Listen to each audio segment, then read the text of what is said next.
Super Mario Bros. Wonder is an excellent game. I could tell this much in my Super Mario Bros. Wonder preview and second preview, and after sitting at the opposite end of the credits, I feel the same way. 2D Super Mario has admittedly never been my favourite part of the Nintendo franchise, with the likes of Super Mario 64 and Super Mario Odyssey being the absolute pinnacle of this series. But Super Mario Bros. Wonder is an excellent entry that matches and at times surpasses Super Mario World as the best 2D entry yet. Super Mario Bros. Wonder is full of surprises that throw the Super Mario formula for a loop. From the way you're able to tackle a number of levels and even worlds in whatever order you please, to the introduction of Yoshi as a playable character who can't use power-ups, but also has a flutter jump and can't be damaged. The two biggest changes are of course the Wonder Flowers and badges, one which can drastically alter after a given level, and another which drastically alters your character's core moveset, something that has remained almost static throughout most of 2D Mario's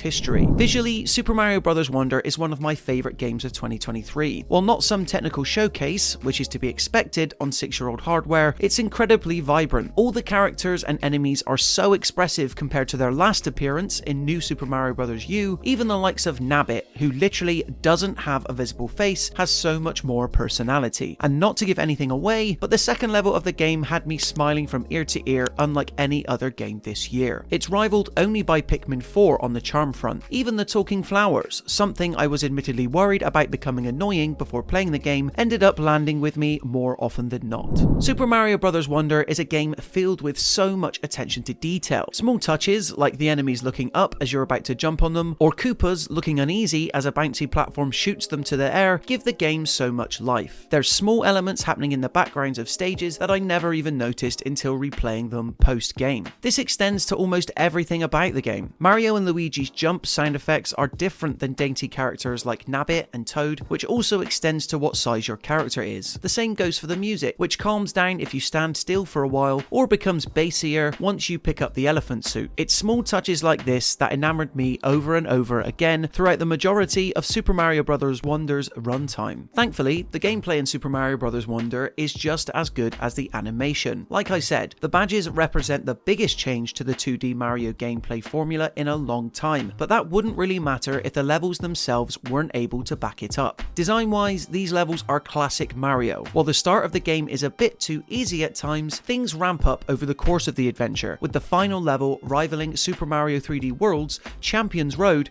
in terms of raw difficulty. But the real star of the show in terms of level design are the Wonder Flowers. While you can play through most levels without touching these act as a way to remix levels. You can be walking around, minding your own business, and suddenly the pipes turn into inchworms, or you're turned into a spiked ball and start rolling around the world. Wonder Flowers had the potential to get old, or be nothing more than a gimmick, but Nintendo did enough with the feature to truly help it live up to the Wonder name. While some of the Wonder effects can be quite similar, but for the most part, each level has its own unique spin, making them far more memorable than a typical 2D Mario level. It's also interesting to see how the levels are laid out without the Wonder Flower, giving you a reason to actually go back and check out levels again. Super Mario Bros. Wonder marks the first game without Charles Martinet, and newcomer Kevin Afghani has stepped right into those brown shoes with absolutely no issue. Not that voice performances in Mario games are make or break, but Afghani does a great job of taking Martinet's iconic performance and putting his own spin on it. My single biggest complaint with Super Mario Bros. Wonder is that it felt like there wasn't enough of it. By the end of my third day with the game, I had literally seen everything there is to see in it with 100% completion. Now, this could very much be down to me being unable to put the game down, but it felt shorter than a typical 2D Mario. There were some levels that felt like they were over in an instant, possibly due to the Wonder Flower effect lengthening the level with a new gimmick. While Wonder Flowers are the star of the show, badges are the real MVP, and something I hope carries over to future entries as Nintendo experiments with what 2D Mario can be. While I think I'll always enjoy the Plumber's 3D outings more, Super Mario Bros. Wonder finally brings the sense of wonder and discovery from those titles to the 2D realm. Simply put, thanks to inventive gameplay tweaks